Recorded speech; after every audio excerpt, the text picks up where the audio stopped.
दिशा के रहने वाले श्री विभोर जैन भी उसमें शामिल हैं। विभोर जैन की स्टार्टअप कंपनी व्योमिक वो भी अंतरिक्ष में सैटेलाइट लॉन्च करने की तैयारी कर रही है। ये मध्य प्रदेश के लिए भी गौरव की बात है और इसलिए माननीय मुख्यमंत्री जी ने इसके लिए शुभकामनाएं भी दी हैं और ऐसे युवाओं को आगे बढ़ने के लिए सरकार उनके साथ खड़ी है, ये प्रेरणा भी दी है। हम सभी देख रहे हैं कि मानसून कहीं अधिक बारिश कहीं कम बारिश और ये असमानता परेशानी में भी डाल रही है। तो माननीय मुख्यमंत्री जी ने कहा है कि ऐसी स्थिति में सभी को सतर्क रहकर काम करने की आवश्यकता है। ऐसे वो जिले भी हैं जिनमें सामान्य से कहीं ज्यादा बारिश हो रही है और वे जिले भी हैं जहां सामान्य से बहुत कम बारिश हो रही है और अति भारी वर्षा का अनुमान जहां 25 अगस्त से 27 अगस्त तक है, वे जिले भी हैं। उनका उल्लेख करना है, आपको लिखा हुआ मिल जाएगा। तो ये लिस्ट में, क्योंकि पूरा आप कहें तो मैं पढ़ दूं जिले। अच्छा, जहां सामान्य से अधिक बारिश हो गई है वो है मऊगंज, बुरहानपुर, सिंगरौली, सतना, भिंड, शहडोल, अनूपपुर, सीधी, उमरिया, खरगोन, भोपाल, निवाड़ी, राजगढ़, गुना, डिंडोरी और ग्वालियर। और जहां बहुत कम बारिश हुई है वो है अलीराजपुर, धार, रतलाम, नर्मदापुरम, मुरैना, झाबुआ, बैतूल, शाजापुर, हरदा और सागर। और जहां 25 से 27 अगस्त के बीच में भारी वर्षा का अनुमान है वो है नर्मदापुरम, जबलपुर, नरसिंहपुर, मंडला, दमोह, सागर, बैतूल, हरदा, छिंदवाड़ा और पांडुरंगा।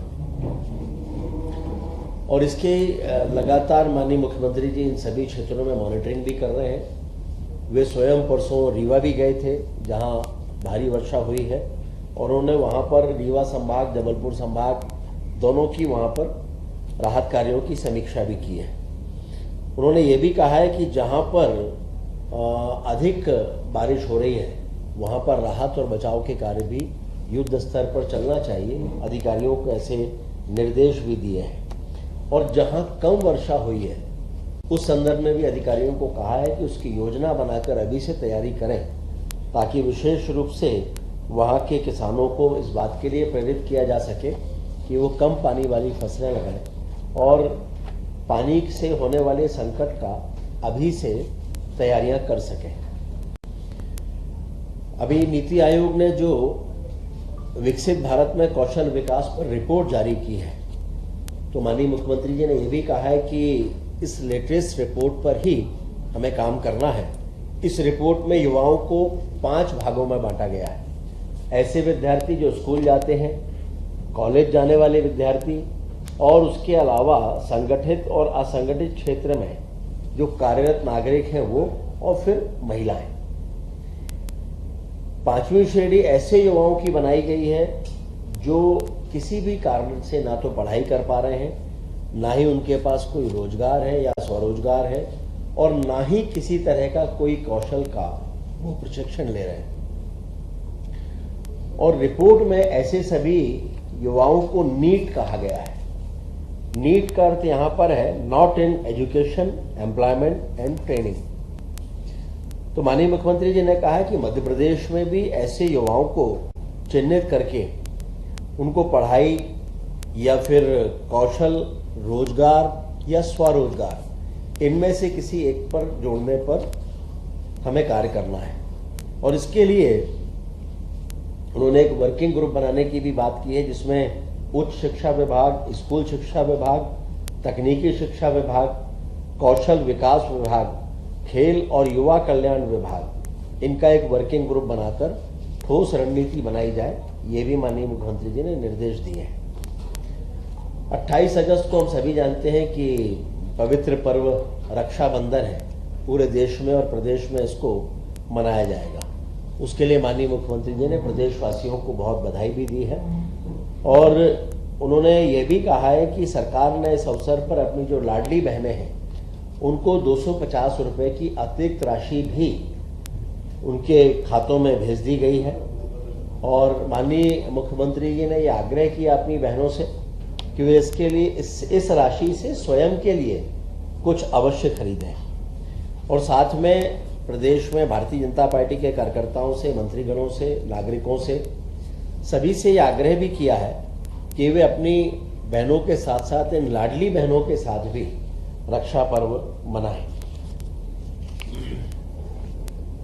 हम सभी जानते हैं कि जन विश्वास अभियान अपने आप में एक बड़ा सार्थक, सकारात्मक और महत्वपूर्ण अभियान है।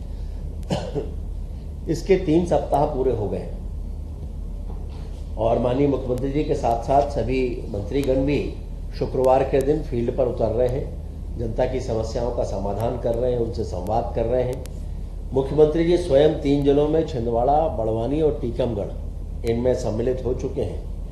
इस बार चूंकि रक्षाबंधन का पर्व 28 अगस्त यानी शुक्रवार को है और उसके अगले शुक्रवार को 4 सितंबर को जन्माष्टमी का पर्व है, तो माननीय मुख्यमंत्री जी ने यह कहा है कि चूंकि दोनों पर्व पड़ जाएंगे तो इसलिए रक्षाबंधन के अगले दिन और ऐसे ही जन्माष्टमी के दूसरे दिन यानी 28 के बदले 29 को और 4 के बदले 5 सितंबर को ये जन विश्वास अभियान का कार्यक्रम किया जाएगा और सभी मंत्रीगण इसके अनुसार ही अपने कार्यक्रम निर्धारित करें, यह भी निर्देश उन्होंने दिए हैं।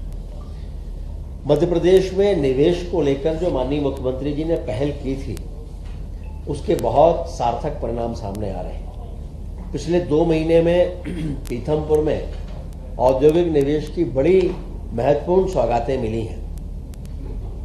इसमें आदित्य टेक्नोफैब प्राइवेट लिमिटेड की भारतीय रेलवे के लिए उन्होंने एकदम मॉडर्न फाउंड्री का शुभारंभ किया है। लिगोंग इंडिया लिमिटेड के नए मैन्युफैक्चरिंग प्लांट के विस्तार का भी शिलान्यास इन्हीं 2 महीनों में हुआ है और किसान इरिगेशन की जो 4थी मैन्युफैक्चरिंग यूनिट है वो भी मध्य प्रदेश में है, उसका भी लोकार्पण हो गया है। इसी प्रकार अगस्त महीने में पीथमपुर के स्मार्ट इंडस्ट्रियल पार्क में 850 करोड़ रुपए की निवेश की 2 अत्याधुनिक इकाइयों का भी शुभारंभ हो गया है। ग्वालियर में टेलीकॉम मैन्युफैक्चरिंग जोन में 5000 करोड़ रुपए से अधिक के निवेश प्रस्ताव और माननीय मुख्यमंत्री जी ने अहमदाबाद में जो निवेश संवाद किया था उसमें 8635 करोड़ रुपए के निवेश के प्रस्ताव भी प्राप्त हुए हैं।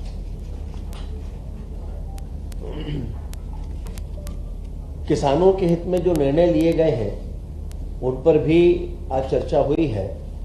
प्रदेश में फार्मर आईडी बनवाने का अभियान, किसानों के लिए जो आईडी का अभियान है वो 20 अगस्त से प्रारंभ किया है।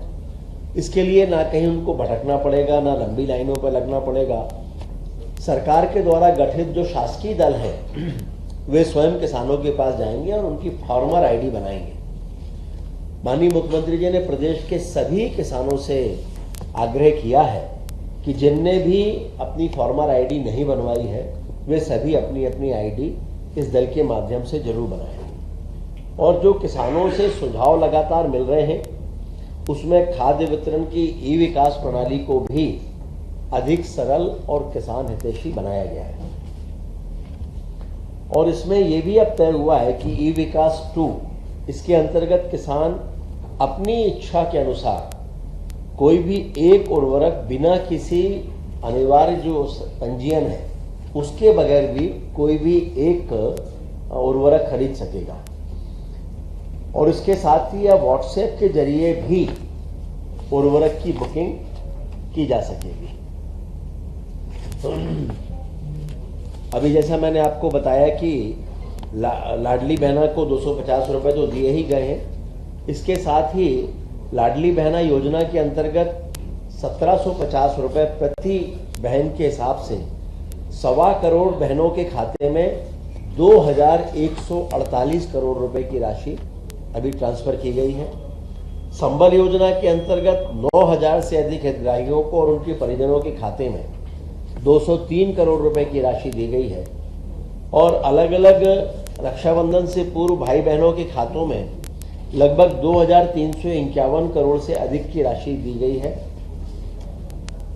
माननीय मुख्यमंत्री जी ने यह भी कहा है कि ये सावन का पवित्र माह है, बड़ी संख्या में इसमें कांवड़ यात्राएं निकलती हैं, इनकी धूम होती है और एक तरह से ये आध्यात्मिक अभ्युदय के साथ साथ सामाजिक समरसता का भी एक बड़ा प्रतीक है, जिसमें समाज के सभी वर्ग के लोग कंधे से कंधा मिलाकर कांवड़ यात्रा में एक साथ निकलते हैं।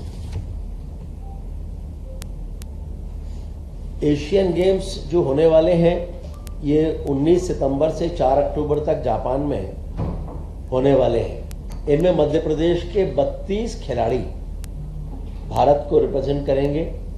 इनमें से 25 खिलाड़ी मध्य प्रदेश की जो राज्य खेल अकादमियां हैं उनके खिलाड़ी हैं, और इस तरह से 10 खेलों में मध्य प्रदेश के खिलाड़ी अपनी प्रतिभा का प्रदर्शन करेंगे। माननीय मुख्यमंत्री जी ने उन्हें शुभकामनाएं भी दी हैं और विश्वास भी व्यक्त किया है कि वे एक नया इतिहास बनाकर मध्य प्रदेश की धरती पर आएंगे। आज विषय अभी बहुत है। आज माननीय मुख्यमंत्री जी ने जितनी भी स्वीकृतियां प्रदान की हैं उनमें इंफ्रास्ट्रक्चर, स्वास्थ्य, साइबर सुरक्षा, सामाजिक कल्याण, इन सभी को गति देने के लिए 10,630 करोड़ रुपए की स्वीकृतियां दी हैं। हम सभी जानते हैं कि इंफ्रास्ट्रक्चर के क्षेत्र में मध्य प्रदेश लगातार बेहतर कार्य कर रहा है, और उसी दृष्टि से आज सिवनी बालाघाट, जो अपने आप में एक बहुत महत्वपूर्ण मार्ग है, स्टेट हाईवे है, और इसको, जिसकी लंबाई लगभग 91.64 किलोमीटर है, इसको 4 लेन करने का निर्णय किया है विद पेव शोल्डर। और इसका जो 6 किलोमीटर है वो फॉरेस्ट का एरिया है, और टाइगर टूरिज्म कॉरिडोर, जिसका पहले ही मध्य प्रदेश की धरती पर ही डिक्लेयर हुआ है, उस दृष्टि से भी इसका कुछ भाग जो है वो काफी महत्वपूर्ण है, पर्यटन की दृष्टि से भी। अब सिवनी से बालाघाट की दूरी लगभग 2 घंटे से घटकर 1 घंटे होने वाली है, और इसका निर्माण हाइब्रिड एन्युटी मॉडल पर होगा। इसकी लागत होगी 3,458 करोड़ रुपए। इसका निर्माण, संधारण और कंसेशन की अवधि होगी लगभग 17 वर्ष। इसमें बाकी चीजें भी हैं कि लगभग 40% राशि परियोजना निर्माण की, ये लगभग 700 करोड़ रुपए 10 किस्तों में भुगतान की जाने वाली है, और शेष 60% राशि लगभग 2250 करोड़ रुपए का भुगतान 15 वर्ष में राज्य बजट के माध्यम से होगा। इस पर वित्त विभाग की स्वीकृति हो चुकी है। इसके साथ ही हाइब्रिड एन्युटी मॉडल पर चूंकि काफी सड़कों को लिया जाना है, मध्य प्रदेश में आने वाले कुछ समय में सड़कें एक अलग तरीके से दिखाई देने वाली हैं। हम ये कह सकते हैं कि 4 लेन और अच्छी सड़कों का जाल मध्य प्रदेश में बिछने वाला है। अभी 12 नई सड़कों का निर्माण हाइब्रिड एन्युटी मॉडल पर होना है। इसमें भी वैसे ही 40% व्यय के रूप में और 60% एन्युटी के रूप में भुगतान होगा, और इन सड़कों में इनके लिए भी चूंकि नाबार्ड के माध्यम से 4,600 करोड़ रुपए का ऋण लेने का प्रस्ताव है, तो इसमें इन सड़कों के लिए एमपीआरडीसी को इसको हस्तांतरित करने का आज प्रस्ताव भी मध्य प्रदेश की कैबिनेट में पारित किया है।